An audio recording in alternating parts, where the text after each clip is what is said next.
그 말씀 가운데 이제 사진을 보여드릴 때가 있는데, 그 사진 보여드릴 때마다 잘 모르는 분들을 제가 보여드려서 이번에는 우리 모두가 잘 알고 있는 분의 사진을 보여드리도록 하겠습니다. 누구신지 알죠? 이재용 회장. 이제는 회장이 되었습니다. 이분과 그렇게 잘 어울릴 것 같지 않는 또 다른 분이 계신데요. 이분은 명진 스님이라는 분이십니다. 봉은사의 주지 스님이신데요. 이 두 분이 뭐 그렇게 친할 것 같지 않는 분이신데, 두 샷을 같이 둔 것은 이분들이 서로 만났기 때문에 그렇습니다. 이재용 회장님께서 이렇게 불러도 되죠? 예. 그분께서 이 명진 스님을 찾아갔습니다. 사실 이분한테 여러 유명 인사들이 왔었대요. 박근혜 씨도 왔었고, 이명박 씨도 이분한테 왔었대요. 그래서 이분도 이제 왔는데, 와서 이걸 물었답니다. 이 명진 스님에게. 스님, 어떤 게 잘 사는 겁니까? 라고 물었대요. 좀 의아하지 않나요? 대한민국에서 제일 잘 사는 사람이잖아요. 그 중에 하나시죠. 대한민국에서 가장 잘 산다라고 생각할 때 떠오르는 사람이 탑5 안에 들어가실걸요. 이분께서.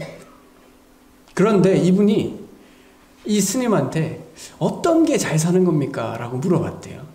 이 이야기가 이 명진 스님께서 쓰신 책에 나오는 이야기인데요. 책 이름도 스님, 어떤 게 잘 사는 겁니까? 라는 겁니다. 우리는 잘 산다라고 이야기할 때 흔히 떠올리는 것은 돈이 많은 겁니다. 어느 집에서 사느냐, 돈이 얼만큼 있느냐가 잘 사는 것의 모습입니다. 그래서 이게 이재용 회장이 이것을 스님에게 물은 것이 의아한 거예요. 누구보다 제일 잘 사는 법을 알 것 같은 사람이 이 사람에게, 스님에게 물었기 때문입니다. 그럼 우리가 잘 산다는 것의 의미가 돈이 많은 것은 아니다라는 걸 발견하게 됩니다. 우리나라에서 정말 내노라 하는 사람이 이렇게 말하는 것을 보면 그 마음 안에 뭔가 부딪히는 게 있었을 겁니다. 그 마음속에 내가 이게 지금 잘 살고 있는 건가? 제대로 살고 있는 건가? 라는 생각을 마음속에 부딪히고 있었을 거예요. 그래서 굳이 이 스님이라는 이분에게 찾아와서 물었지 않았나 생각을 해봅니다. 그럼 우리도 한번 물어보죠. 우리 스스로에게. 어떤 게 정말 잘 사는 건가? 누군가가 우리에게, 이재용 회장이 여러분들에게 오셔가지고, 각자에게 오셔가지고, 누구누구씨, 어떤 게 잘 사는 겁니까? 라고 이제 물어봤을 때, 우리도 뭐라고 좀 답해 줄 수 있어야 하지 않을까요? 이 스님이라는 분이 이렇게 답해 드렸대요. 당신의 정체성에 대해서, 당신이 누군가에 대해서 생각해 보길 바랍니다. 라고 이야기를 했대요. 우리는 뭐라고 이야기를 해야 할까요? 이것에 대한 답들이 우리 삶 속에 있기를 바라요. 그래야 우리 자신도 사람이 내가 지금 잘 살고 있는지 못 살고 있는지를 알아야 방향을 수정하든지, 아니면 만족을 하든지, 기쁨을 가지든지, 아니면 회개를 하든지 할 거 아닙니까? 기준이 있어야 우리가 그런 삶을 살아갈 수 있지 않을까 싶습니다. 그래서 오늘 아브라함의 생애를 보면서, 믿음의 여정을 보면서 하나님께서 아브라함에게 정말 잘 사는 게 뭔가, 정말 잘 살고 있다는 게 뭔가에 대해서 그를 훈련하시면서, 그를 시험 가운데 두시면서 그것을 깨닫게 해가는 과정들이 사실 창세기에서 쭉 보여지고 있습니다.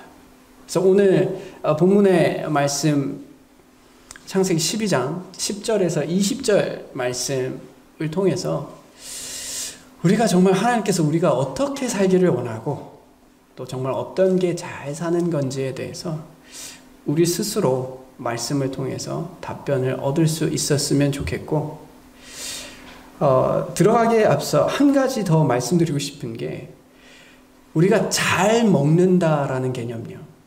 우리가 잘 먹고 잘 산다라고 얘기하잖아요.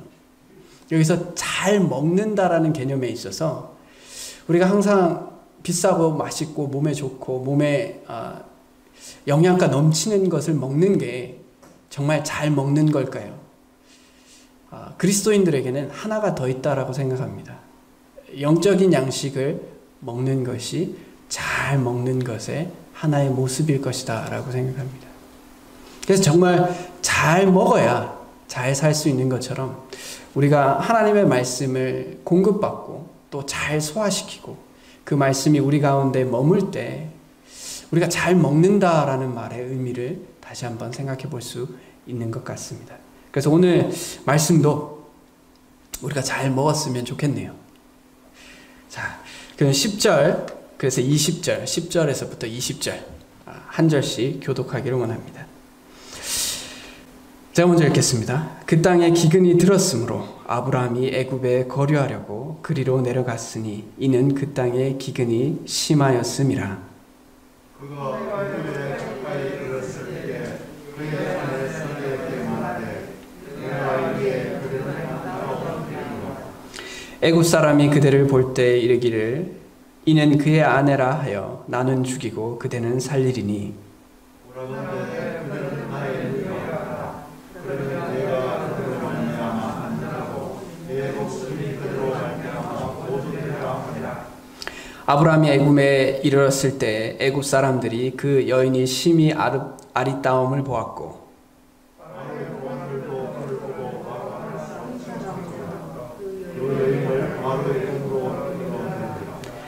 이에 바로가 그로 말미암아 아브라함을 후대함으로 아브라함이 양과 소와 노비와 암수 나귀와 낙타를 얻었더라. 여호와께서 아브라함의 아내 사라에 이르고 바로와 그 집에 큰 재앙을 들으시니라. 바로가 아브라함을 불러서 이르되 내가 어찌하여 나에게 이렇게 행하였느냐? 내가 어찌하여 그를 내 아내라고 내게 말하지 아니하였느냐?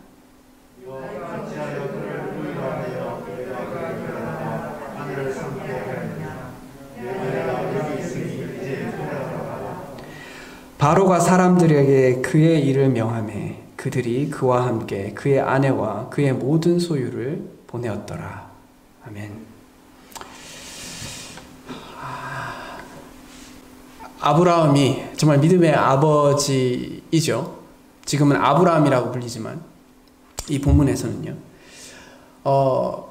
근데 우리가 읽은 이 본문의 말씀을 보면 참으로 부끄러운 모습이 아닐 수 없습니다. 이걸 현대 상황에 이제 넣어보면 어떤 두려움으로 인해서 아내를 돈 많고 능력 있는 사람에게 보내서 그 사람으로부터 돈을 받는 겁니다. 이게 참으로 현대 사회에서도 이런 일들이 일어났을 때 이게 참 부끄러운 일이다 라는 생각을 하게 될 줄로 생각됩니다. 이때에도 당연히 그럴 것이다 라고 생각해요. 믿음의 아버지라고 불리는 이 아브라함이 어떻게 하나님을 믿지 않는 바로로 하여금 책망받는 행동을 할까요? 참 부끄러운 거군요. 그리스도인들이 가장 부끄러워할 때가 언젠가라고 생각해 보면 하나님을 믿지 않는 사람들에게 도덕적으로 책망을 받을 때입니다. 야, 우리 믿는 사람들, 안 믿는 사람들도 이렇게 안 산다. 근데 믿는 사람들인 니네가 이렇게 사는 게 말이 되냐? 라는 게 제일 부끄러운 거예요. 우리 부끄러움을 당하는 겁니다. 그래서 그러니까 아브라함의 삶을 한번 생각해 보면 우리 역시 좀 고민해 보아야 할 필요가 있는데요. 아브라함이 어떤 경로를 통해서 이런 일들이 일어나는지를 한번 보도록 할게요. 아브라함의 믿음이 참 거창하게 해서 대단한 믿음입니다. 그때 당시에 자신의 고향을 떠난다는 건 엄청난 일이죠. 그래서 믿음으로 떠났어요. 대단한 믿음입니다. 그래서 이 가나안 땅에 와서 우여곡절 끝에 이제 가나안 땅에 왔어요. 거기서 이제 여호와께 제단도 쌓고 하나님께 예배도 드립니다. 하나님 감사합니다. 그 당신의 이름을 찬양합니다. 라고 했을 거예요. 그래서 어떻게 보면 아브라함의 입장에서는 믿음의 종착지라는 생각을 했을 거예요. 오라는 대로 왔으니, 아니 고향을 떠나서 오라고 했으니 왔어. 나는 뭔가 이제 인생의 믿음에 있어서 큰 결단을 내렸고 큰 열매를 얻었다라고 생각하고 완성했다라는 생각을 했을 수도 있습니다.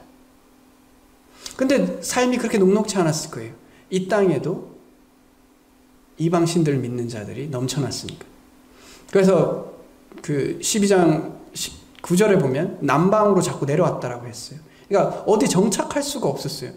계속 실패를 맛본 거예요. 하나님께서 이 땅에 오라고 해서 왔는데 내 몸을 누일 곳이 없는 거예요. 그래서 어떻게 보면 우리가 하나님을 믿고 하나님을 알게 됐는데 내 일상생활에서 그렇게 찬란한 일들이 일어나지 않는 거야. 고생들이 일어나는 거예요. 삶의 무게에 짓눌리게 되고 삶의 어려움들을 겪게 되고 경제적인 어려움도 겪고 관계의 어려움도 겪으면서 점점 내 삶이 위축되는 것을 발견하게 됩니다. 아브라함도 그랬을 거예요. 그 상황들을 보면 그렇습니다. 왔는데 정착을 못해요. 그리고 그런 데다가 하필 또 그 땅에 기근이 들었습니다.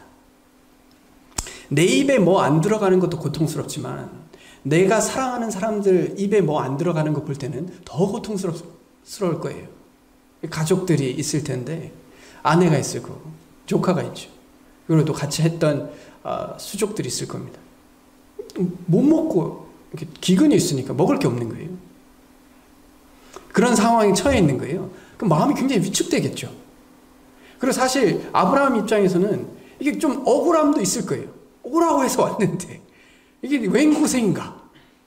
라는 생각을 하게 될 거란 말입니다. 마음속에 믿음보다는 현실에 대한 원망도 싹 텄을 거고요. 이런 상황인데도 하나님께서 나에게 어떤 뚜렷한 것을 보여주시지 않으시네. 우르에서는 이렇게 나아가라고 하셨는데 정작 여기 와서는 특별하게 하나님께서 계시를 보여주시는 것도 없네. 이런 생각이 듭니다. 그래서 이제 마음속으로 자신의 방식으로 해결할 수 있는 것들을 고민하기 시작했을 겁니다. 그것이 아브라함이 애굽에 거류하려고 내려간 이유일 겁니다. 애굽은 기근이 일어나면 사람들 머릿속에 항상 떠오르는 곳이 애굽이에요. 왜냐? 나일강이 있거든요. 그래서 뭐 요셉 때도 그렇지만 사람들이 먹을 게 떨어지면 다 애굽으로 왔어요. 이 기근이 들어도 애굽은 그래도 먹을 게 있다라는 게 그때 당시의 생각이었거든요. 이런 선택이 우리는 이 성경을 다 읽고 났으니까 그래 애굽에 내려가면 안 됐어. 가나안에 그래도 남았어야지. 하나님을 의지하고 하나님께 매달리고 그랬었어야지 라고 생각하실 수 있어요. 근데요, 우리가 아브라함 입장에서 한번 생각을 해봅시다. 아브라함 입장에서 보면 애굽으로 내려가는 얘기를 특별히 없었어요. 근데 이삭 때는 하나님께서 친절하게 얘기하시거든요.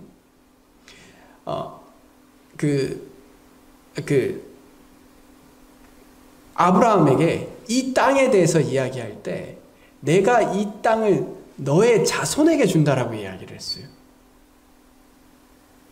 그러니까 나에게 주신다는 얘기는 없었어요. 17절에 보면 내가 이 땅을 너의 자손에게 준다라고 했어요. 그러니까 나에게 줄 땅이 아니다라고 생각할 수도 있어요. 그 마음속에 분명하게 이야기하지 않으셨잖아요. 내가 이 땅을 네 자손에게 줄게 라고 얘기했어요. 그리고 나중에 가면 이삭에게는 애굽으로 내려가지 말라라고 얘기를 합니다. 근데 아브라함한테는 그런 이야기가 없으셨어요. 그러니까 아브라함 입장에서는 아니 사람들이 쫄쫄 굶고 있어. 살긴 살아야 되겠어. 그래서 선택한 게 애굽으로 내려가는 거예요.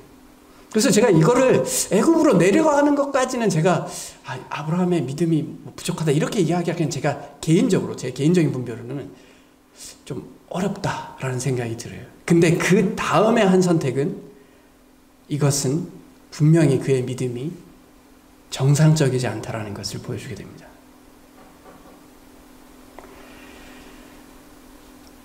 아브라함이 아내에게 이렇게 얘기하죠. 당신이 너무 이쁘다.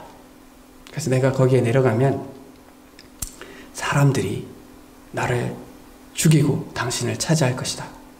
그래서 나를 당신의 오라비로 소개해서 우리 다 같이 살자. 혹은 내가 살자라고 이야기합니다. 이것은 굉장히 문제가 되는 접근 방식이에요. 왜냐? 분명히 하나님께서 약속하셨거든요. 너의 자손에게 준다라고 했어요. 근데 자손이 없거든요.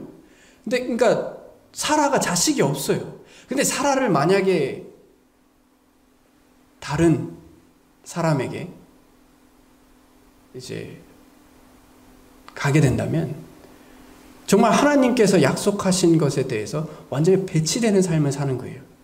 믿음과 하나님께서 약속하신 언약과 완전히 어긋난 삶을 사는 겁니다. 그리고 그것을 그렇게 하는 이유가 자신의 생명을 유지하기 위해서. 하나님께서 우르 땅에서 아브라함과 그의 아내를 불러낸 것은 이 가나안 땅에서 새로운 민족으로 번성하기 위해서 부르셨어요. 그런데 그 번성은 세상의 방식의 번성이 아니었어요. 하나님을 신뢰하는 것이 그들에게 번영이고 번성이었어요. 그래서 아브라함은 아직 이걸 이해하지 못했어요. 그래서 지금 당장 죽게 생겼으니 당장 사는 게 중요했어요. 하나님의 믿음을, 하나님의 언약을 믿는 것보다 지금 당장 사는 게 더 중요했습니다. 그래서 아내를 비겁하게 바로에게 내어주게 되죠. 내어주고 나서 봤습니다. 뭘 봤냐면 양과 소와 노비와 암순아기와 낙타를 얻었다라고 얘기합니다. 자, 여기서 우리가 한번 잘 생각해 봐야 돼요. 잘 사는 게 뭔가? 아브라함이 부정한 방법으로 믿음을 저버리고 언약을 저버리고 얻은 것은 우리가 생각할 때, 세상에서 생각할 때 잘 산다는 것의 기준입니다. 후대에서 양과 소와 노비와 암순아기와 낙타를 얻었다. 그리고 어떻게 보면 권력에 가까이 나아갔어요. 왜냐? 바로의 아내의 오빠잖아요. 권력적으로 봤을 때는 굉장히 높은 권력일 겁니다. 그런데 지금 아브라함의 마음이 어떨까요? 아내를 보내고 나서 집에서 이 낙타와 양과 소와 노비를 보면서 마음이 어떨까요? 그가 정말 내가 정말 잘 살고 있구나 라고 이야기할 수 있을까요? 그의 마음속에 마음에 고통이 있지 않을까요? 자괴감이 있지 않을까요? 하나님의 말씀이 생각나지 않았을까요? 그리고 아내의 얼굴이 떠오르고 우리 이것을 잘 산다라고 이야기할 수 없습니다. 잘 산다는 것은 뭔가 결국 믿는 그리스도인들에게는 하나님을 향한 믿음이 우리 가운데, 우리의 내면 가운데 점점 지경을 넓혀가는 겁니다. 이런 상황에서도 내가 믿음의 선택을 해봐야지. 이런 상황에서도 하나님 앞에 바른 것을 선택해야지. 이것이 잘 사는 겁니다. 많은 것을 가지는 것이, 위기를 모면하는 것이 잘 산다라고 말하는 것과는 다른 것입니다. 우리가 정말 잘 산다라고 이야기하는 것이 이 아브라함이 받았던 것처럼, 그리고 위기를 벗어나는 것처럼 그런 거라면 우리도 그냥 세상에서 말하는 것처럼 잘 살면 돼요. 그런데 그런 잘 사는 것은 우리에게 고통이라는 것을 우리는 발견하게 됩니다. 이재용 회장도 이것에 대한 의문을 가지는 겁니다. 내가 세계적으로 이름난 기업이고 한국에서 최고의 기업의 오너이지만 내 마음에 뭔가 부족함이 있다. 의문이 든다. 라고 이야기하고, 명진 스님이 한 답변에 어느 정도의 정답이 들어있다고 생각합니다. 우리가 그리스도인이기 때문에 우리가 누구인지에 대해서 아는 것이 우리가 잘 사는 것이다 라는 것을 생각해 보면, 우리가 그리스도인이라면 우리가 어떻게 살아야 하는 것이 잘 사는 건지 깨닫게 됩니다. 하나님을 신뢰하는 거예요. 우리가 하나님 안에서 믿음이 자라난다는 것은 특별한 것이 아니라 믿음에 따른 선택들을 해보는 겁니다. 하나님께서 이렇게 말씀하셨는데 이건 분명히 인간적으로 생각해서는 안 돼. 혹은 내가 이걸 하면 분명히 손해를 봐. 그런데 믿음에 따라서 걸음을 한번 걸어봅니다. 그 걸음을 걸었을 때 내 주변에 일어나는 일들, 그리고 내 마음에서 일어나는 일들, 그것을 경험하면서 역시 하나님을 신뢰해야 돼. 역시 하나님을 믿는 믿음 가운데 나의 지경을 넓혀가야 돼. 라고 생각하게 될 겁니다. 그게 믿음이 점점 자라난다는 것이고, 우리 마음 가운데 우리 내면이 점점 넓어지고 단단해지는 것이 정말 우리에게 잘 살아간다는 겁니다. 세상에서 잘 산다는 것은 외부 환경이 좋아지는 걸 수 있어요. 그러나 그리스도인들에서 잘 산다는 것은 우리의 내면의 품이 넓어지고 내면의 품이 단단해지고 남을 배려하고 관용하고 또 신뢰하고 하나님을 신뢰하고, 이것이 우리가 잘 사는다는 것의 모습일 겁니다. 그렇기 때문에 하나님께서 이 모든 것을 경험하게 하세요. 정말 하나님께서 생각하시는 것이 이렇게 편안하게 잘 사는 것이라고 생각했다면 아브라함에게 이런 고통을 허락하실 이유가 없습니다. 정말 이게 정답이라면요. 근데 하나님께서는 가나안 땅에서 방황하게 하죠. 정착하지 못하게 하십니다. 그리고 시험으로 기근을 주세요. 네가 믿음의 걸음을 할 것이냐. 그리고 애굽 땅에서 네가 아내를 사랑하여 아내를 지킬 것이고, 또한 내가 언약한 그 약속을 믿을 것인가에 대한 선택을 할 수 있는 시험을 허락하십니다. 우리에게도 감당할 시험을 주시잖아요. 그걸 통해서 우리가 하나님이 얼마나 위대하신지를 경험하게 하시는 거예요. 그래서 한 걸음 또 걷고, 하나님 정말 믿을만 합니다. 하나님을 위해서 사는 것이 참으로 기쁩니다. 라고 고백하게 하시는 거예요. 그래서 우리에게 이런 인생의 무게가 짓눌려 올 때 우리는 믿음의 선택들을 해가려고 노력해야 합니다. 감사하게 돼요. 우리가 그렇게 하지 못할 때가 있을 때 하나님께서 그래 너는 못하니 너는 그대로 살아라. 내가 너를 포기할게. 라고 하지 않으세요. 하나님의 언약을 하나님께서 지켜가십니다. 하나님께서 우리를 끝까지 지키시겠다라고 약속하셨어요. 우리를 천국까지 지켜가시겠다라고 약속하셨어요.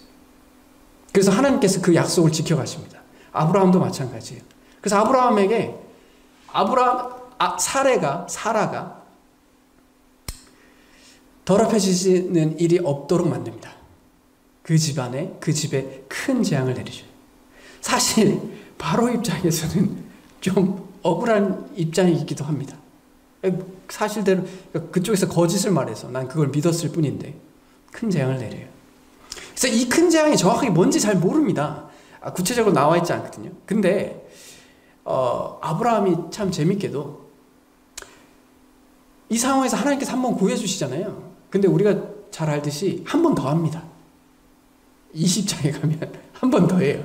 네게부라는 땅, 이제는 애굽에서 쫓겨나거든요. 그래서 이제 이스라엘 근방 그 중동 거기에 네게부라는 땅에 가서 거기에 그랄이라는 지역에 가게 되는데 거기서 똑같이 얘기합니다. 그래서 거기에 왕인 아비멜렉에게 그렇게 합니다. 그래서 다시 아비멜렉에게 가게 돼요.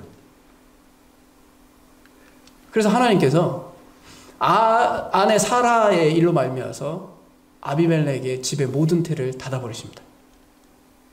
아마 이런 종류의 재앙이 아니었을까요? 뭐 다른 종류 있을 수도 있어요. 그리고 하나님께서 그에게, 그 아비멜렉 왕에게 설명해 주십니다. 꿈에서 내가 다 이해한다. 그래서 내가 너를 죄 짓지 않도록 막았지 않느냐 라고 이야기하세요. 하나님께서 이런 일들을 우리의 삶 속에서 계속 해주십니다. 우리가 하나님의 자녀답게 살지 못할 때 그 위기로부터 구해주시고 다시 하나님의 자녀로 살아갈 수 있도록 은혜를 베풀어 주세요. 근데 흥미롭게도 이삭도 똑같이 이런 일들을 하거든요. 그래서 가끔 이걸 보면서 저는 약간 부부 사기단이 아닌가 라는 생각이 들기도 해요. 왜냐하면 이렇게 갔다가 또 돈을 또 엄청 많이 받고 나오거든요. 그래서 이게 어떻게 보면 약간 정말 부부 사기단 같다라는 생각이 들기도 해요. 근데 하나님께서 이들을 지켜주고 계십니다. 하지만 세상 사람들로 하여금 지탄을 받게 되죠. 네가 왜 이렇게 했니? 나에게 어떻게 이렇게 할 수가 있니? 거짓말했잖니. 네 아내라고 얘기했잖아. 네 아내라고 말하지 않았잖아. 누이라고 얘기했잖아. 라고 부끄러움을 당합니다. 우리도 마찬가지예요. 제가 강단에서 한번 그럴 수 있죠라는 말을 하면서 세상에 일어나는 많은 일들 중에 90%는 그럴 수 있다라고 말씀을 드렸어요. 근데 그 중에 한 10% 그럴 수 없는 것 중에 하나가 내가 한 행동에 대한 책임을 지지 않는 거예요. 내가 이렇게 행동했어요. 근데 그 책임의 결과가 나한테 다가올 때 이거 내 거 아닌데요? 라고 할 수 없어요. 우리는 다 자기의 뜻대로 무언가를 할 수 있어요. 그럴 수 있죠. 그런데 그 결과에 대해서는 책임을 질 수밖에 없어요.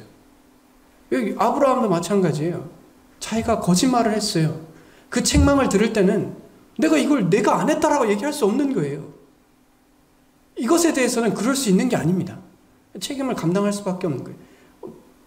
그리스도인으로서 부끄러움을 당할 수밖에 없는 겁니다. 그래서 우리가 선택들에 고민을 하는 거예요. 내가 이것이 하나님께 영광이 되지 않을 수도 있겠구나. 비록 하나님께서 나를 구해 주실 수도 있고 하나님께서 은혜를 베풀어 주실 수도 있지만 이것으로 인해서 하나님의 영광이 가려질 수 있구나. 내가 하나님의 자녀로서 선한 간증을 계속해서 남길 수는 없겠구나. 그래서 내가 하나님의 일을 해가려고 할 때 이것이 흔적으로 남을 수 있겠구나 라는 걸 알고 있어야 돼요. 그래야 합니다. 그리고 그렇게 사는 게 인생인 거예요. 우리가 그렇게 하지 못할 때 삶들이 점점 어려워지는 겁니다.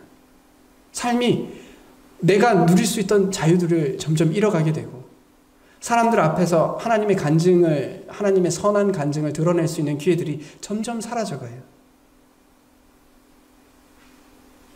감사하게도 아브라함은 하나님께서 이렇게 도와주셨을 때 하나님께 다시 감사합니다.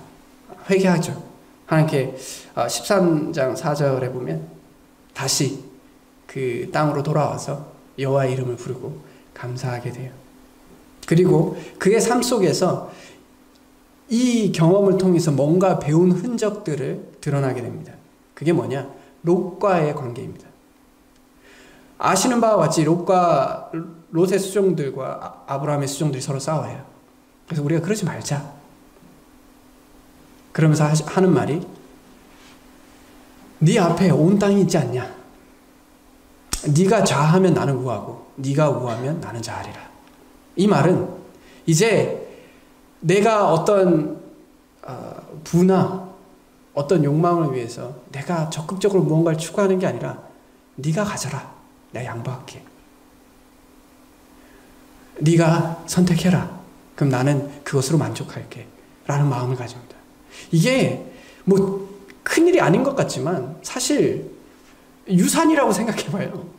유산이 있다고 생각하고 부모님이 유산을 남겨줬는데 먼저 네가 원하는 만큼 유산권을 결정해라. 나머지는 내가 가질게. 아니면 네가 원하는 걸 먼저 선택해. 그럼 나머지는 내가 선택할게. 이거하고 비슷한 거예요. 그래서 아브라함이 이 사라를 바로에게 내어지고 얻었던 부를 바라보면서 이게 부질없구나. 이걸 추구하고 산다는 게 뭐 그렇게 대단하지 않구나. 내가 이것을 얻기 위해서 아내도 버려봤는데 이거 정말 별거 아니구나 라는 걸 경험하지 않았을까 라는 생각을 해봅니다. 우리도 하나님께서 우리에게 여러 가지 경험을 하게 해주세요.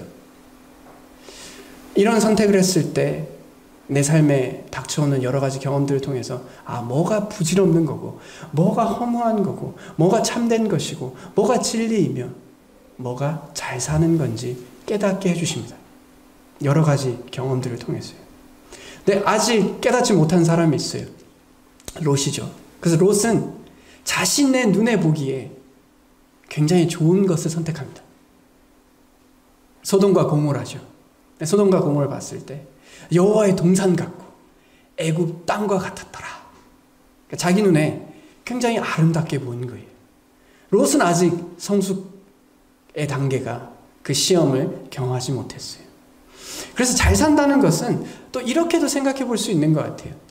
세상에서 가치 있다라고 이야기하는 것을 나의 눈으로 보는 게 아니라 하나님의 눈으로 보는 거예요.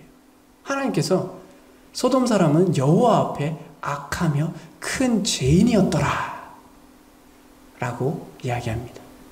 그래서 우리가 정말 잘 산다라는 건 세상의 눈으로 혹은 나의 인간적인 눈으로 세상의 가치를 보는 게 아니라 하나님의 눈으로 세상을 보는 거죠. 그랬을 때 뭐가 정말 가치 있는지에 대해서 발견하는 겁니다. 그래서 이거는 정말 나에게 해가 되는 거구나.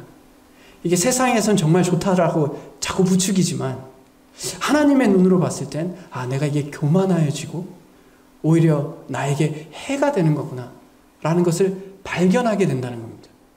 그게 잘 산다는 것이 아닌가 생각을 해보게 돼요. 참 흥미롭게도 이제야 하나님께서 아브라함이 이렇게 얘기해요.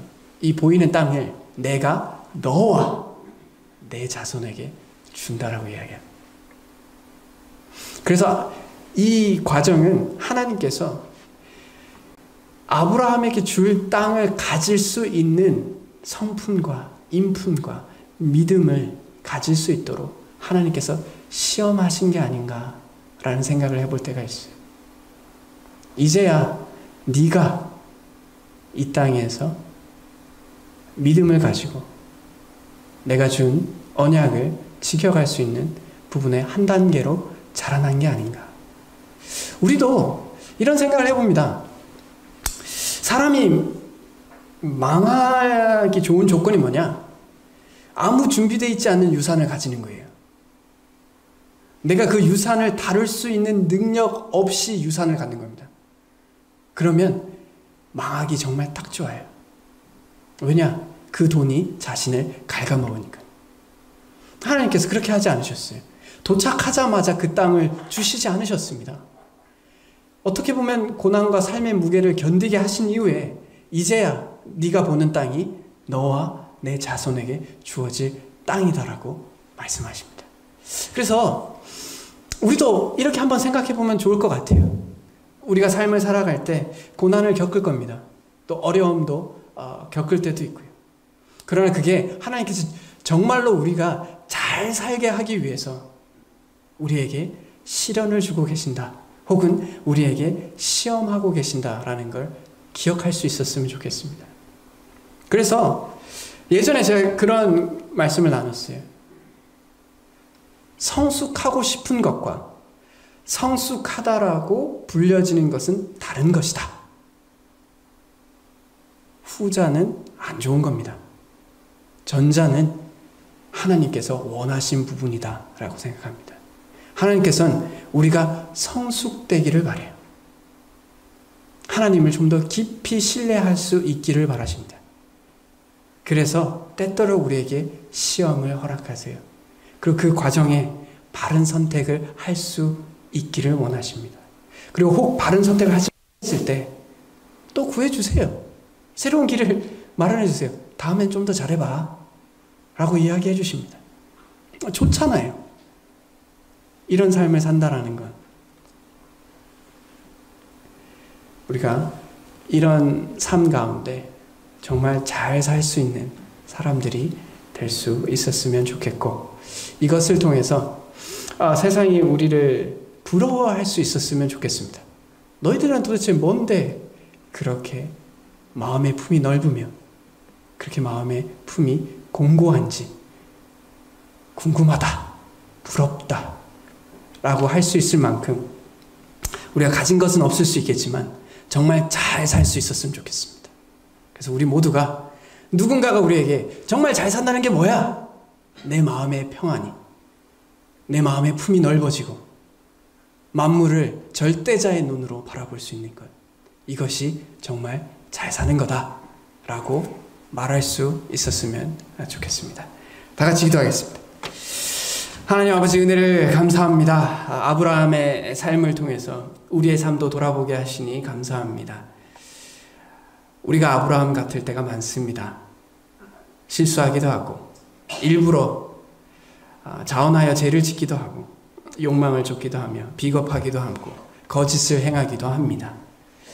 그럴 때 그 모든 것이 하나님 가운데서 자라날 수 있는 기회로 만들어주시기를 원하고, 우리 스스로 그것을 회개할 수 있는 가난한 심령들을 주시기를 원하고, 아브라함이 그랬던 것처럼 다시 회복되어서 다른 이들에게, 후손들에게 믿음의 아버지라고 칭함을 받았던 것처럼 우리의 믿음이 처음에는 미약하지만 자라나면 자라날수록, 시간이 지나면 지날수록 굳건해지고 창대해질 수 있도록 은혜를 베풀어 주시기를 간절히 원하고, 그 과정 가운데 하나님께서 계속해서 베푸시는 은혜를 감사히 여기며 또한 그 은혜를 사모하는 저희들 되게 하여 주셔서 우리가 정말 잘 먹고 잘 사는, 하나님 앞에 참으로 영광스러운 그리스도인의 자녀로 살아갈 수 있도록 은혜를 베풀어 주시기를 원합니다.